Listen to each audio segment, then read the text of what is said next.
Hello everyone, I'm Josh with Digital Delirium, and this is my good friend Dalton. Say hello to everybody. Hello. Today, November 17th, the PlayStation 3 turns 11. It was released 11 years ago on November 17th, and it's not November 17th at the moment we're recording this, but when you're listening to it, it will be. Yeah. And I should have done a video like this last year, but I didn't get around to it. Now I'm doing a video celebrating 11 years of the PlayStation 3 and why it's a fucking awesome system. Oh, yeah. Now, I can't believe it's been that long. Yeah, I've had one a lot longer than you. You didn't get one until when? 2013 and the 2013. Yeah. Was I partially responsible for talking you into getting one? It was multiple things. Like, at the time, GTA 5 was coming out, and they had a super slim PS3 bundle that came with the game for like $250, which wasn't a bad deal.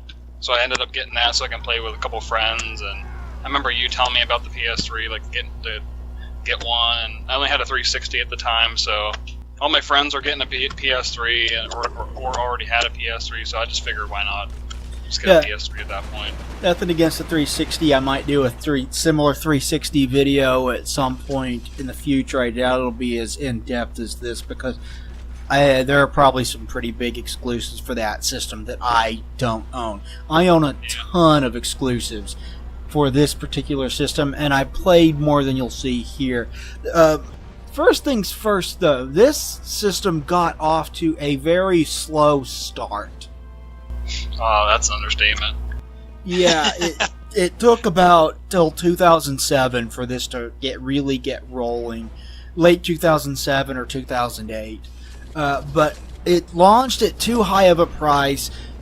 It was packed with technology at launch. Like, the sheer amount of tech that they managed to pack into the original PlayStation 3s, the 60 gig models from day one and everything, is truly impressive. But they skimmed that back over time to lower cost, and that combined with some world-class great exclusives, which we're going to discuss, really helped Sony turn the ship around and turn it from the system that everybody mocked at launch to something everybody loved and respected. Correct me if I'm wrong on this, but didn't it eventually outsell the Xbox 360? At some point, yeah, I think so. I think I remember.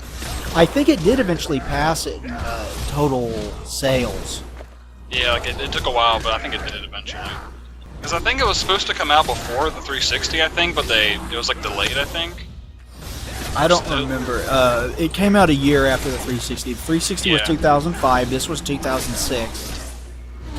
And it did. Yeah, it had a brilliant controller at first. They changed it. Yeah, they had that boomerang controller that was widely mocked, and thank God they changed that. I still remember that to this day when I first saw Yeah, it. yeah. I'm not here to shit talk this system. I love it, but that was not one of Sony's better ideas. I was a kid, and I still thought that was a really bad controller. Yeah. I got one around the time that they released the 80 gig with the software backwards compatibility, because I wanted to make sure that I got a PlayStation 3 before they took away the PlayStation 2 backwards compatibility, which is what I had heard that they're probably going to wind up doing eventually, and they did. Oh yeah. I forgot about that actually. Because I remember. Oh yeah, go ahead. Go ahead. Yeah, because I mean, like initially it had both PS2 and PS1 compatibility, right? Yes.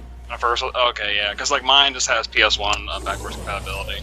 Every model does have PS1 backwards compatibility, and it plays PlayStation 1 games extremely well. You can play them through your HDMI cable, which means you're getting as accurate representation of color as you can possibly get, and you get to play them in smoothed over HD visuals, which obviously the PlayStation 1 originally ran at like 240p, so it's a massive, massive jump. It looks pretty good. I mean, I played a lot of games on it too. on my PS3. Yeah, we played a few rounds of PlayStation Doom on it, and Medal of Honor. PlayStation Doom and Medal of Honor, yeah. The devastation is greater Yeah, than that was fun, though. perceived. Yeah, it was. It It still a lot holds of up. fun. A short time ago. But they did make one brilliant move with this system straight out of the gate. One that, of all the mistakes they made, and we'll talk about more mistakes here in a little bit because another one just came to mind.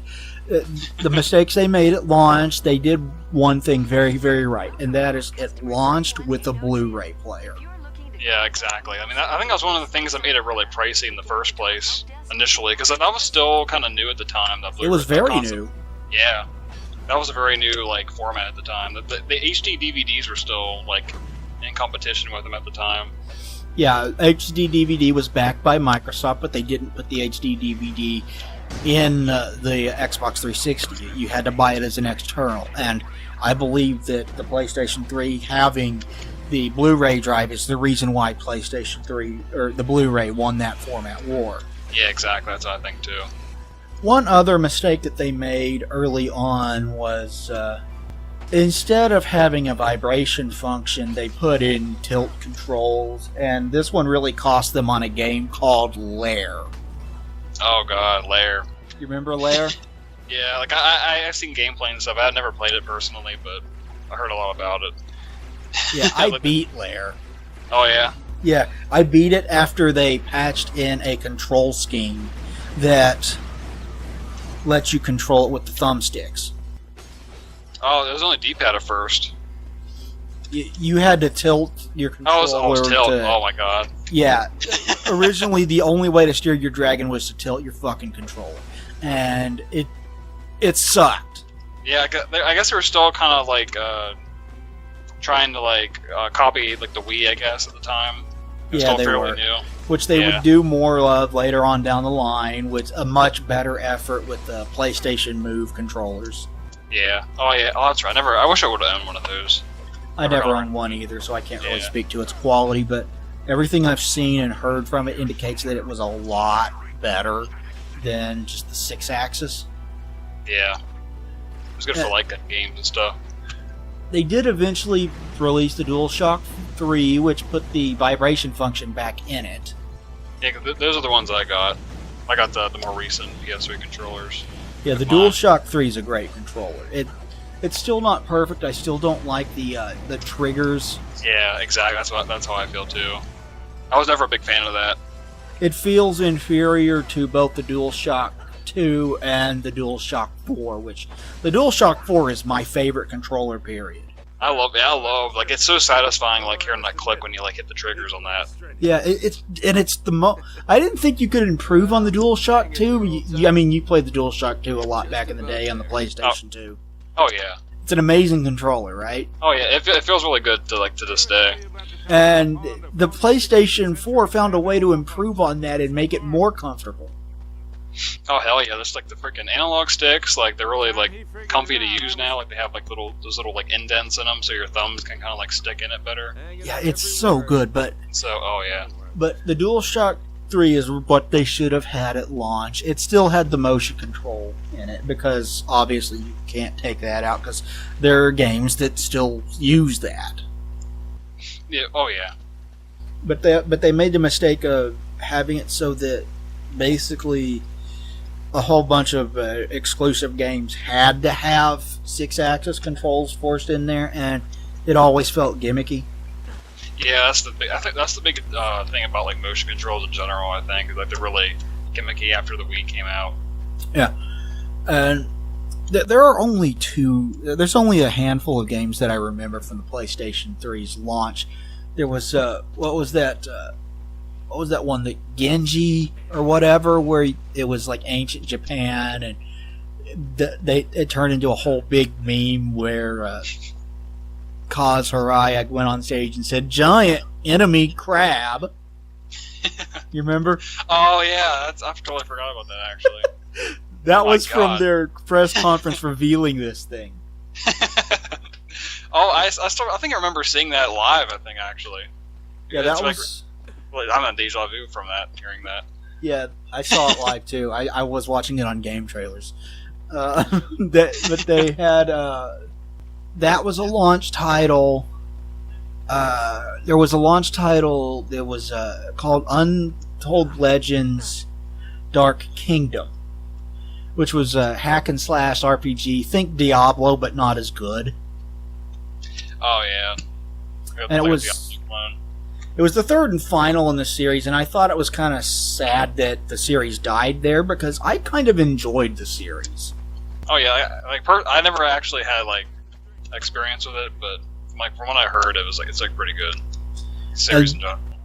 But the game at launch that everybody got and everybody wanted to get was Resistance: Fall of Man. Oh yeah, hell yeah! Have you played that, or do I still need to net rag on you to play it? Oh yeah, we played split screen on that when you were over that one time. It's so good. It's like that was fun. I like that. It's still really good to this day. The one thing, it wasn't on a technical level. The graphics weren't the most impressive at launch. I mean, and shortly after launch, you got things like Uncharted the next year that looked a hell of a lot better. But the sheer number of enemies that it could pack on screen without slowdown really showed off the power of the PlayStation 3 and what it could do in capable hands. Yeah, exactly. And it's a good thing to say in capable hands too, because a lot of developers had a hard time with it at first. Yeah, especially early on. Ports to the PlayStation 3 consistently looked worse early on, and that's because of the cell processor. Yeah, it's very bizarre compared to like other like architectures and like other systems. Let me give you a basic breakdown of how the cell processor works. It's kind of like having a manager at work watch over everybody else who's just an employee.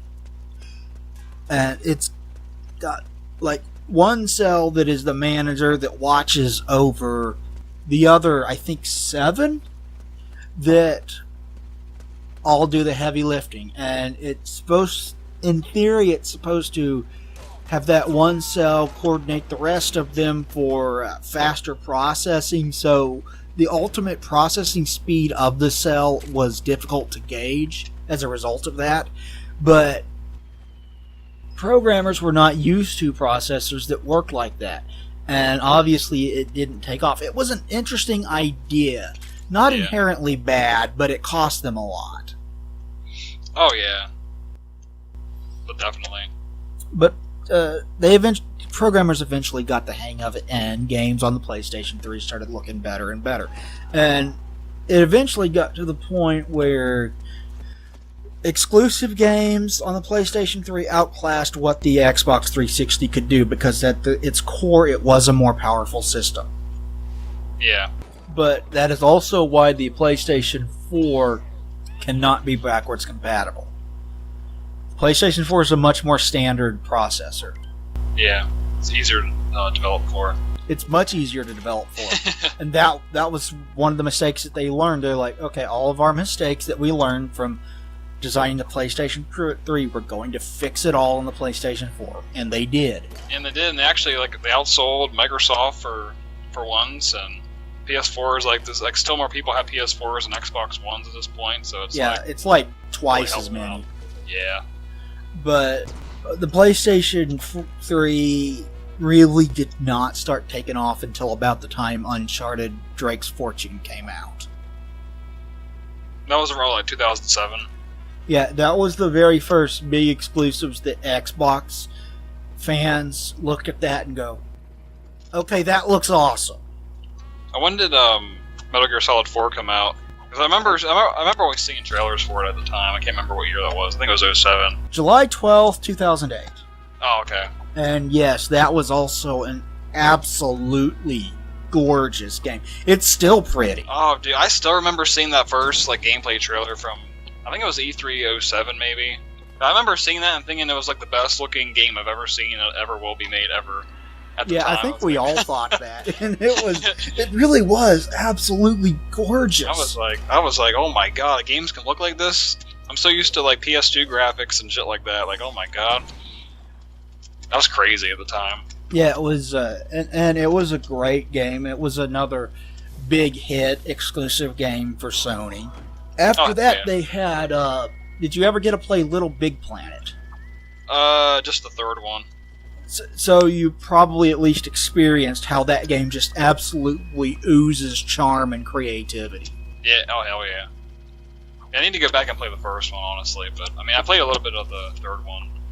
Yeah, like that level of charm when you boot up Super Mario World for the first time and you play it, and it's just super unbridled creativity, and the level design and the music is happy-go-lucky, and just everything about it is great. That's basically, it's a similar experience with this, with Little Big Planet, and it's awesome. Oh hell yeah! Little Big Planet was awesome. So it's like a really like satisfying like platformer, very much so. Yeah, it's a very classic feel when you play it.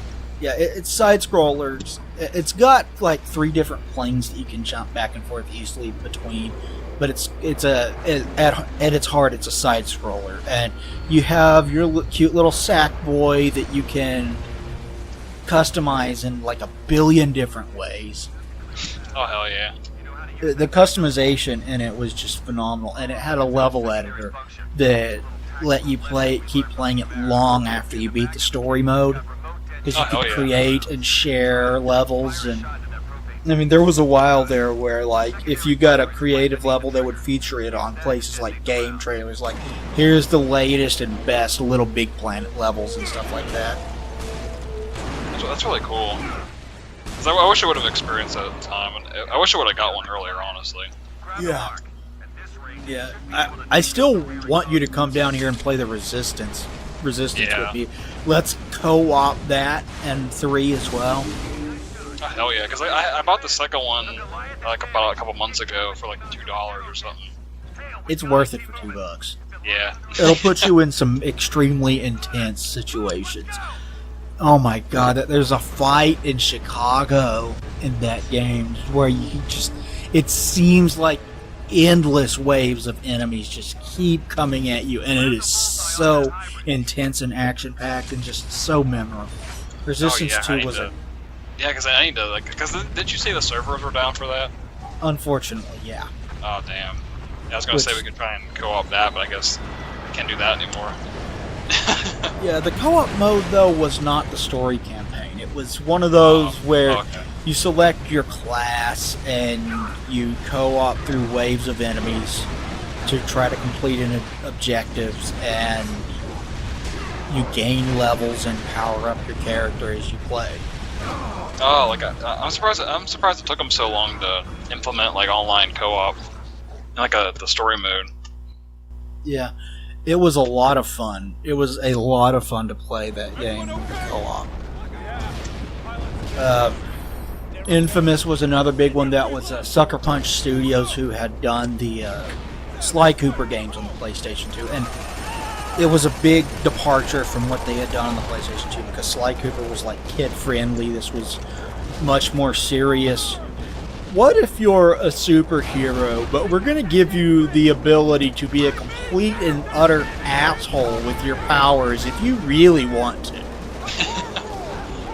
Yeah, I never actually played Infamous before, but it always looked interesting, though. It was a lot of fun. It had likable characters, a good, entertaining story, and you could play through it 2 ways. You could do it evil, or you could do it a good guy. Who wants to do that, though? Play the evil dude. Yeah. You will get scolded by the other characters in the game. They'll come to fucking hate your guts if you play through it evil. But it's a great game. It's a hell of a lot of fun. Oh, I need to check that out sometime. I think I actually have the second one. I think the second one was free for PS Plus members. It's a good game. I need to play the second one, though. The only reason I own it... How's that? What'd you hear about that? Does that have good reviews, or...? Yeah, it was reviewed pretty well. Oh, okay. All 3 Infamous games were reviewed pretty well. There was one at the launch of the PlayStation 4. Oh, okay. Oh, Infamous 2, right? Infamous Second Son. Oh, that's right, yeah. The system also saw the return of the Halo killer, if you will. Oh God. Killzone. Yeah. Oh yeah. Killzone 2. Killzone 2 took a good premise and finally delivered on it. Yeah, because I mean, I played the original Killzone when I was a kid, and I remember I remember liking Killzone 1, but I always felt that the performance is very, very sluggish and very like stiff. And Yeah, it wasn't finished. Yeah, it's basically just a game in beta or like alpha. It's not even like it's literally not even finished. Yeah, it really wasn't finished. And Killzone 2 fixed all of that and delivered a very solid, good Killzone experience. It was a lot of fun. Yeah, I need to get that HD collection so I can play the rest of those. I only played the first one and the PSP game as well. Liberation was cool too. Yeah, I have a On the demo. PSP. I have a demo disc of that. Yeah, I beat that on the PlayStation Portable years ago. It's a great thing. Yeah. Resistance 2 was awesome as well. Actually, Resistance 2 had connections with a PlayStation Portable Resistance game, Resistance Retribution, that let you play Infected mode, where the main character of the Resistance Retribution was infected with the Chimera virus, which meant like you could have the quarterly recharging health that's in the first Resistance game and stuff like that. Oh, okay. Isn't that third person? Yes, the third-person shooter. Oh, or okay. you could play it with your PlayStation 3 controller, which was really fucking cool. Although that honestly made the game harder to play. Oh man, I can imagine though. It's because the game was not designed to be played with that that controller. It was designed to be played on the PlayStation Portable, and it actually did work well on the PlayStation Portable. What it did to get around the fact that you cannot precise aim with face buttons was it had a square on the screen that your character Grayson would automatically aim at anything in the square. So all you had to do was move the square over the enemy, he would aim at it, and you would fire. Sounds pretty efficient. It worked very well, actually. That's good. Because I remember seeing gameplay of that on one of your videos, and it looked pretty cool. Yeah, I did a gameplay of it in the component to HDMI upscaler video. Oh yeah, that's right. I remember that now. Ratchet and Clank also came back on the PlayStation 3 after massive success across 4 games on the PlayStation 2. We got Ratchet and Clank Future Tools of Destruction, which was just another phenomenal Ratchet and Clank. If you played Ratchet and Clank, you know exactly what to expect. But it kind of became a meme in a good sense because it had a disco ball that you could throw in the air, and it would start shining disco lights everywhere, and the enemies would all just stand there and start dancing, and you could pick them off with your wrench while they were dancing. It was called the Groovatron. It's great. The sense of humor in the Ratchet and Clank series is so great. Insomniac, rather, always does the best weapons. Oh hell yeah! Because I have the HD collection of that as well, the Ratchet and Clank games. Yeah, there were a couple of Ratchet and Clank games on the system and a few spin-offs. That there were 2 major ones and a DLC one called Quest for Booty that was all pirate themed. I never got to play that one. It was a little short, like mini kind of thing. Oh okay, I know what you mean. Yeah, it was. But Tools of Destruction and A Crack in Time were just phenomenal 3D platformers with their typical great sense of humor, good dialogue, funny, interesting characters. Just everything you expect from a Ratchet and Clank game was in these games, and it was all very well done in typical Insomniac fashion. That they're one of the best companies in the industry, in my opinion. Oh hell yeah, that and Naughty Dog and There should be a door just they around look the back. Oh, there's like a lot of good developers. Stick to the plan. Like movies on PlayStation. If only you did. Yeah, Naughty Dog is one of them. Insomniac is one of them. What is the name of it? Yeah, I can't think of it either. Sucker Punch. Yeah, there we go. The company that does Killzone has turned out to be really fucking good too. I like Guerrilla Games. Yeah, Guerrilla Games. Yeah, they're pretty good too.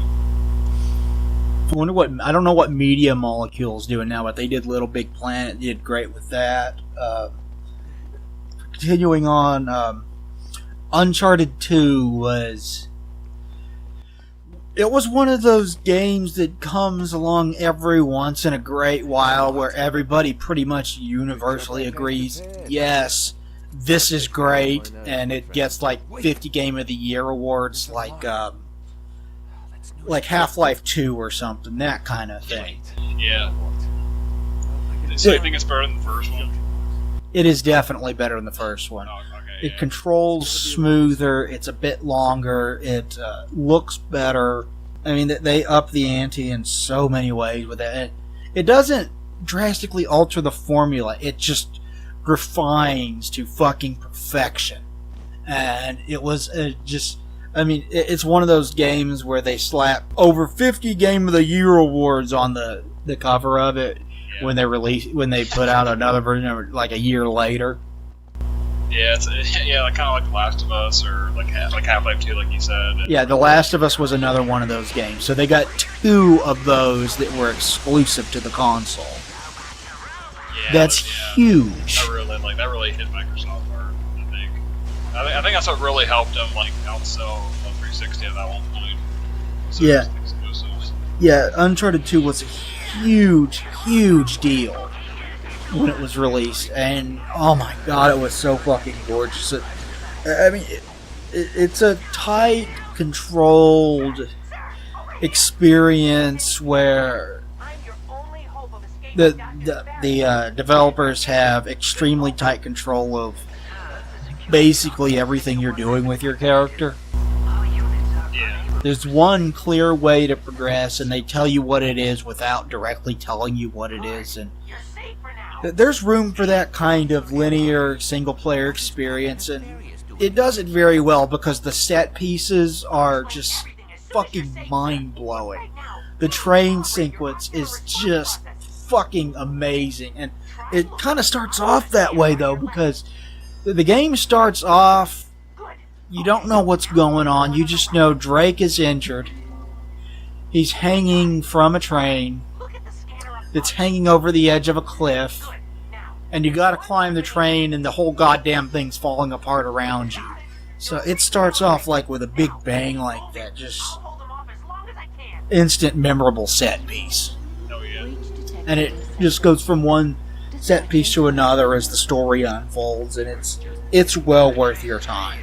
Because unfortunately, I only ever played a demo of the first game at a GameStop kiosk back when it came out. So I only have limited experience with the series in general. I would recommend either picking them up for the PlayStation 3 or getting the collection for the PlayStation 4. Yeah, I'll probably do that. PS4 version. It's well worth your time. God of War 3 was another huge one. Obviously, the final game in the God of War, the original God of War trilogy, which it's continued with more games after that, but this was the trilogy finale, and boy, was it a finale. I mean, you kill basically all the fucking Greek gods in this game. It's awesome. Yeah, like God of War's been fun. Have you played them before? I have a demo of the first game. But, I mean, I played a lot of that demo, though. I mean, I really like that demo. I don't know why I never got to actually beat. Would recommend. Would definitely recommend. But God of War 3 really upped the ante on the blood and the guts and the gore and everything that made you like. It's by far the most brutal of the trilogy. Can't go wrong with that. And it had that awesome God of War art style and the gorgeous visuals all rendered in high definition, which obviously the PlayStation 2 had like 2 games that were in HD, but it wasn't designed for that. This was designed for the ground up, and it delivered 720p visuals. Gorgeous. Gorgeous game. Definitely highly recommend that one. Obviously, Resistance 3 was another big exclusive from Insomniac. Insomniac put out like 5 major exclusives on this console. They were busy. They were really pushing themselves. That's for sure at the time. Yeah. They were really pumping them out. But everything they did, like the 2 major Ratchet and Clank games and the 3 Resistance games, are all very, very good. Resistance 3 might be the best of the trilogy because it mixes the you can carry all the best of the first game with the best of the second game. You can, unlike the second game, you don't have a 2 weapon limit, and you have to find health packs, which is what you had to do in the first game. You could carry all your weapons at once, and All games like that. yeah, and it had the impressive and memorable set pieces like the second game did as well. So Resistance 3 rather is basically a greatest hits version of everything that was good about the first 2 games into one game, and might be the best of the trilogy because of it. Yeah, I need to definitely play those games. Highly recommend it. You need to fly down here and we can let's play 1 and 3. Oh yeah, It'd be fucking awesome. Killzone 3 also came out around that time. It was very much... it was more Killzone. It was the same great polished gameplay as the second one, really, with the buddy system and the first-person cover system still intact. So that was a lot of fun.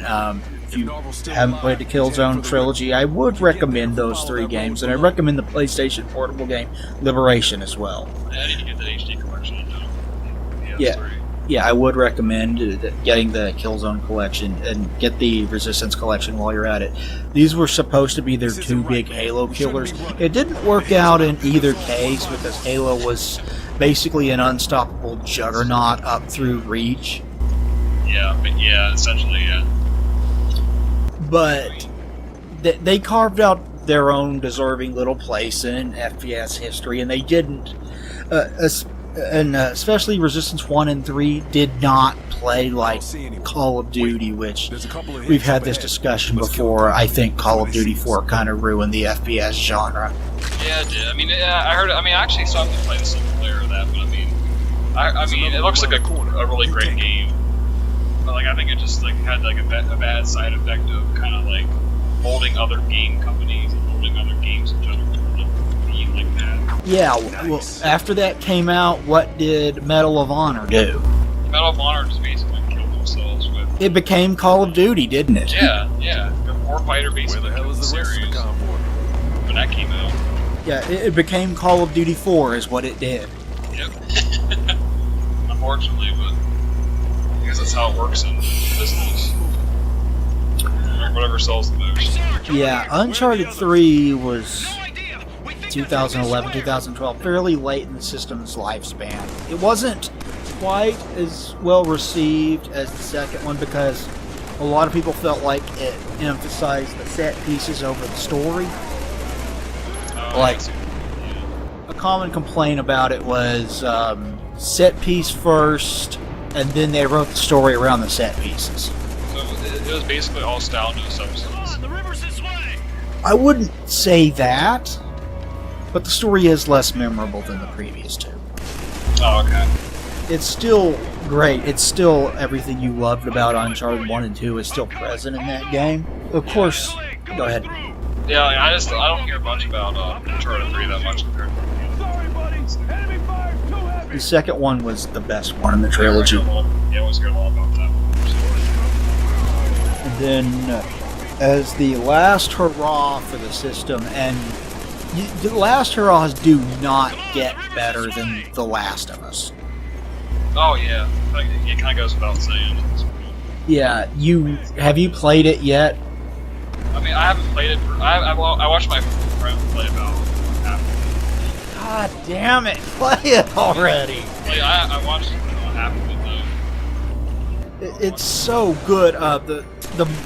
The moments in that game where you are fighting against the clickers and the runners, and you're sneaking through clouded areas with the spore clouds, and it's dark and you can't see that much. It's very survival horror-esque. Yeah. The game itself is not a survival horror game, but at times it really gives the vibes like it is one. Yeah.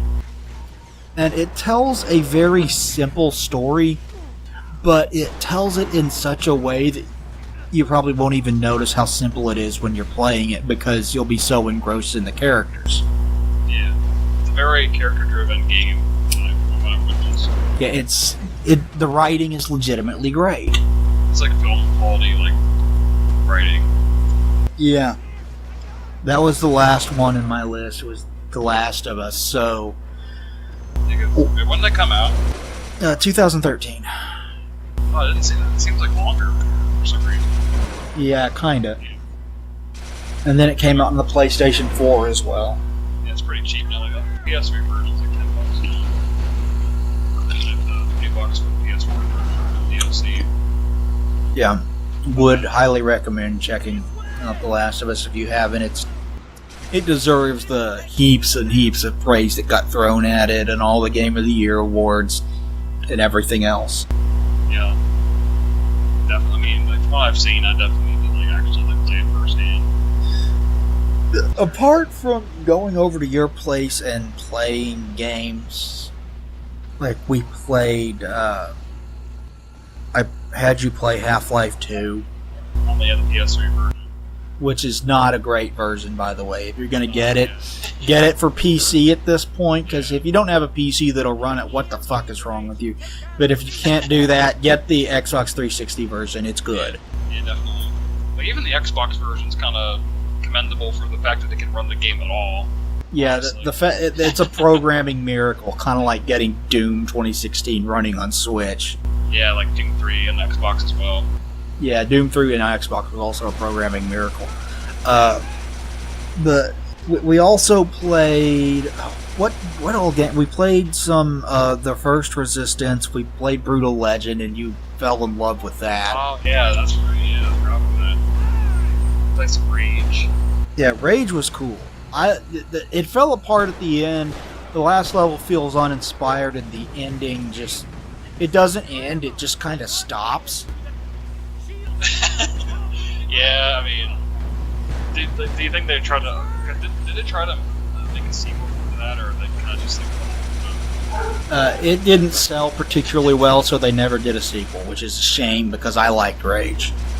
Yeah, because I think of all the games, I think that might be like the most negative, the most negatively received game of theirs. Yeah. I think a lot of people have kind of come around on Doom 3 because initially Doom 3 came out and it wasn't what people expected. Yeah, I mean, I can see why, honestly. Looking back.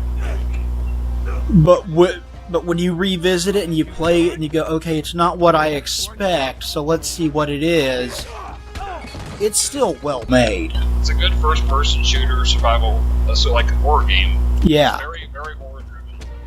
The atmosphere is so thick you couldn't cut it with a knife, and it got the PlayStation 3 got a great version of it with the Doom 3 BFG edition, and it's amazing how well that held up because that game was from 2004 and it still looked good. And what was that, 2011?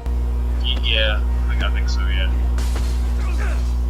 Yeah, I mean, because I still got playing it on the Xbox. I played the Xbox version. Graphics are stellar. Yeah, the lighting effects are still a work of art. Yeah, it still looks good. Even like the original PC release still looks pretty good. Yeah, back settings. That kind of lighting has largely gone by the wayside, which I think is kind of a shame because boy, it was so gorgeous. Yeah, like I mean, for the time especially. The same thing with like Serious Sam had like that.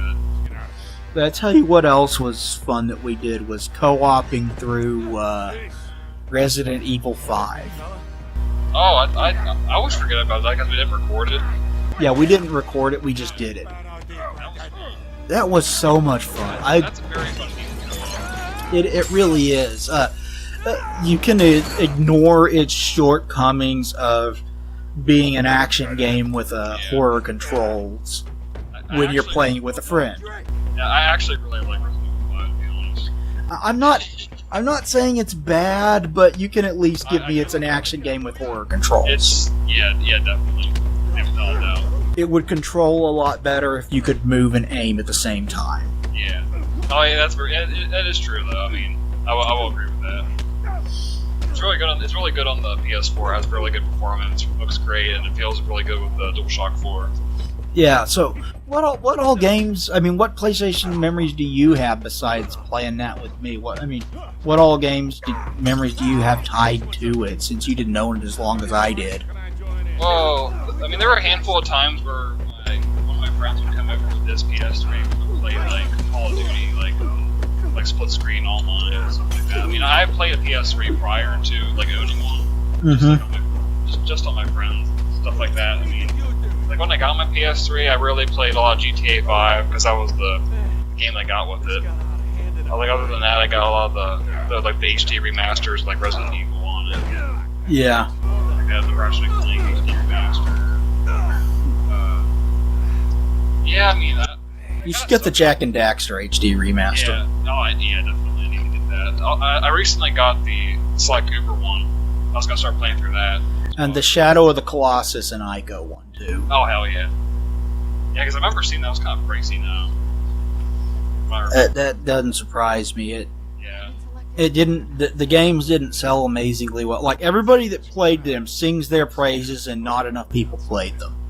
It's usually the thing with those like artistic games. Like it's more of like a niche thing, where like not a lot of people not as many people would buy them compared to something like Uncharted or like Metal Gear Solid or something like that. You know? Yeah. Kind of go by the wayside a little bit. It becomes kind of like a niche, like a series.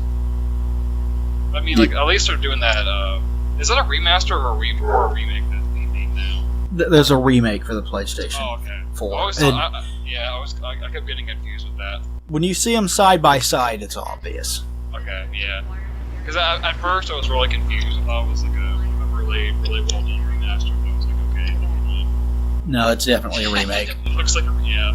I mean, which is cool, though. I mean, I'll probably get that. I mean, I played the PS2 version a long time ago, but I have a lot of memories tied to this console. I love playing through the first Resistance co-op with my brother. We did that a couple of times and beat it. And one game that I forgot, and I wish I still had a copy of it because I would have included it in this montage if I did. There was an RPG called Folklore, and most people don't even remember this game. But I'm going to make it sound like Pokemon here, but I assure you it's not. You attack enemies to weaken them, you capture them, and then use them to fight. Does that sound like Pokemon? Oh, totally. But it's an action RPG dungeon crawler. Oh, wow. The enemies are... When I say you use them to fight, the enemies are your weapons.